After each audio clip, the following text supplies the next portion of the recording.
Hi, Greg Hughes from 90-Second Website Builder. This is a video that's a follow-up to another video that I called Basic Form Conditions. If you haven't seen that video, you'll want to watch it first. This one is sort of the next step. If you didn't watch the Basic Forms video first, this video may be a little bit complicated because we're going to go one step deeper with calculations and expressions in our form conditions. Let's back up a little bit. We're working with forms. You should know what forms are if you've worked with 90-Second Website Builder. We're specifically working with forms that have something called conditions in them. In other words, forms that can make decisions for us. And in this case, forms that can calculate values and numbers and put them in other fields.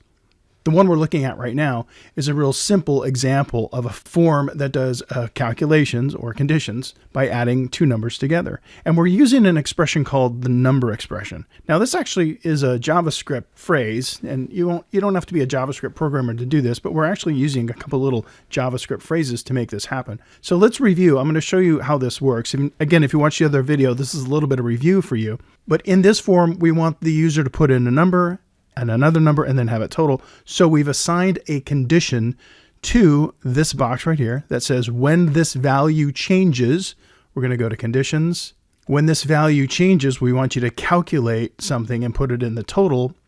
And so that looks like this. We want the number that's in value 1, that's the ID number of this field, value 1, added to the number that's in value 2, and that's the ID of this field right here. But what we had to do, if you remember from our previous video, is we had to tell the software, make sure you convert everything that's inside the number parentheses to a number. If we didn't convert to a number, the software made the mistake of just putting value 1 plus value 2 and not looking at it numerically. A 1 plus 1 ended up being 11 because the software thought we meant we want to put a 1 next to a 1. But because we're using this thing called the number expression, we're saying we want you to convert everything within these parentheses to a number. Then the software was able to actually calculate 1 plus 1 equal 2. Certain things have to be converted to numbers for the software to know how to add them up. Okay, that's the first thing. Now we're going to go to the next level where we use the combo box. Again, from a previous video, we talked about this, but I want to go a little bit deeper. So here we have a condition assigned to this field, and this is a field where a user can select a product from a pull down, they can change the quantity, and then that gets multiplied and puts in the total. So we've added a condition to this field, and the field says when this product selection changes, basically, we want you to do a calculation, and that calculation looks like this. We want the software to take the number. Again, we're converting the number from the combo box, multiplying it by the quantity, which has been converted to a number. And then we're doing something else. We're taking the result of those two numbers, in other words, the product, because we're multiplying them, the product of those two numbers, and we're doing another conversion. We're converting that whole thing now to a string, which is the opposite of a number. So a string means an alphanumeric character, not something that you calculate. It's something that you read alone. A number can be used in math, but a string is just, it can be a word, it can include numbers, it can be characters. That's what a string is.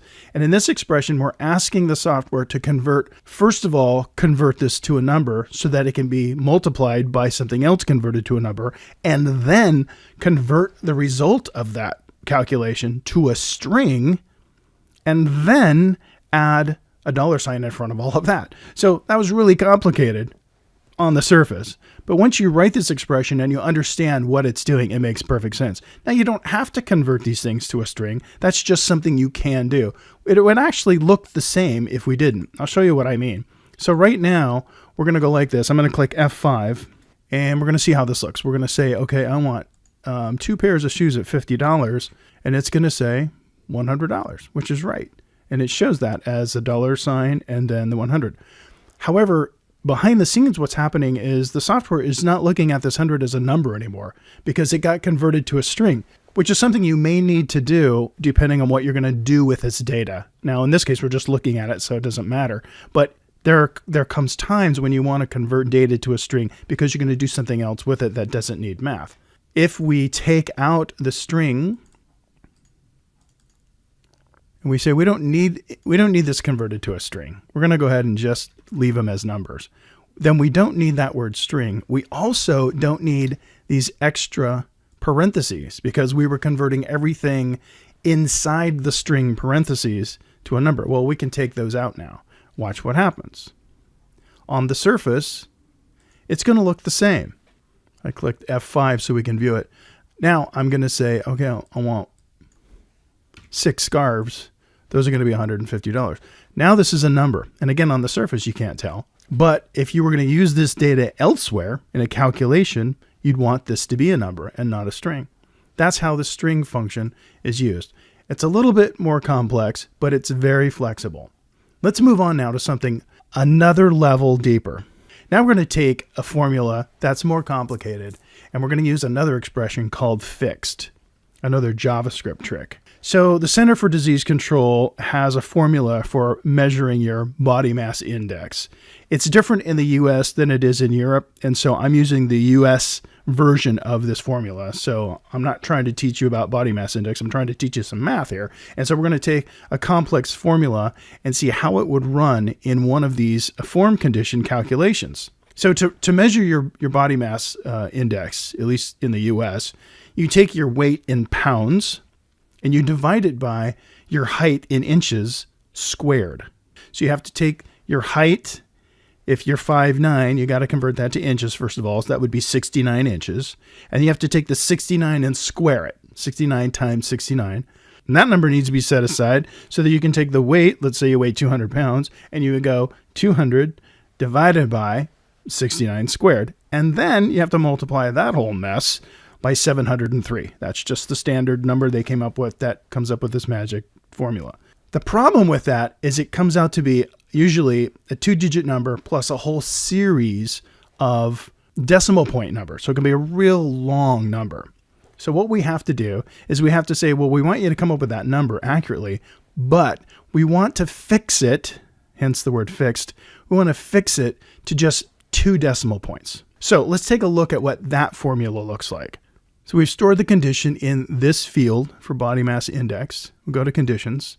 It's just one calculation, but it's a pretty weird looking one, so to speak. Okay, so here's what we want to do. And we want to pay close attention again to all of our parentheses.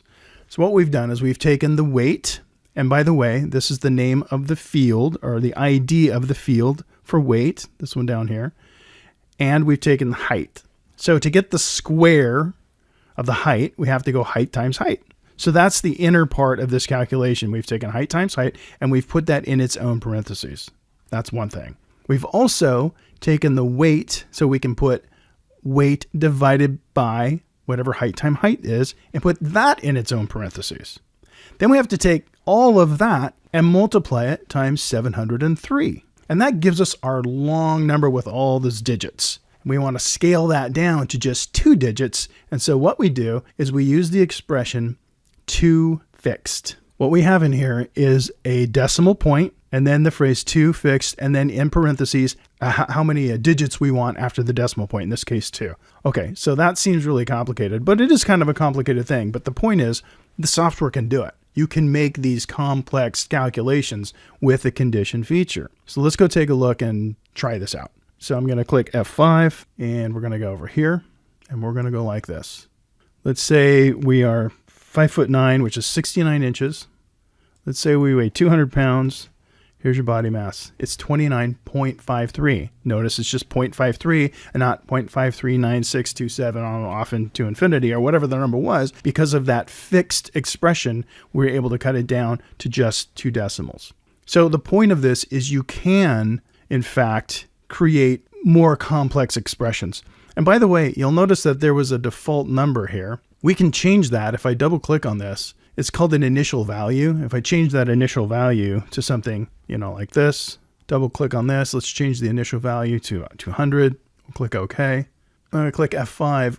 What happens is we're offering an initial value, and that's optional. Those could be blank if we want, but we could just have something there so people know what kind of number they should put in, and then they can put in whatever number they want, overwrite it or keep it, and that's what they would have. one more thing that takes us again to another level with form calculations. And again, this is a little bit of advanced stuff, so hopefully this will really help you, and hopefully I'm making it simpler for you. Now, here is a form that does a couple of different things. And you can pretty much tell by looking at it that what we want to do is we want to take a product and choose a quantity, multiply that times the fixed price, and put it in this subtotal over here. We're going to call this total number 1. We also want to do it with product number 2. We want to calculate this quantity, whatever it is, times this fixed price and call that total 2. And we'll do the same with the third product and total 3. So we're calculating all of these things, plus we want to calculate the grand total. So not only do we want subtotals, but we want this to total all of this. So now we're doing multiple calculations in the same form. Well, it's pretty easy to do actually, and here's how it looks. If we double click on this quantity, you can see that we're saying to the software, the condition for this is when this changes, we want you, software, to do 2 different things this time, not just one calculation. We want you to do 2 things. When this number changes, we want you to calculate total 1. That's the unique ID of this field. It's called total 1. But we also want you to calculate the total of this field, which has an ID called total. So now it's doing 2 things. Every time this number changes, the software will run 2 calculations and update those totals. Let's go see what that looks like. The first one is pretty simple. It says take quantity 1 right here, multiply it times a fixed number, $1.25, and then put that result into a target called total 1. That's what this is called. So that's the first calculation it does, but then it immediately does a second calculation, and it does this.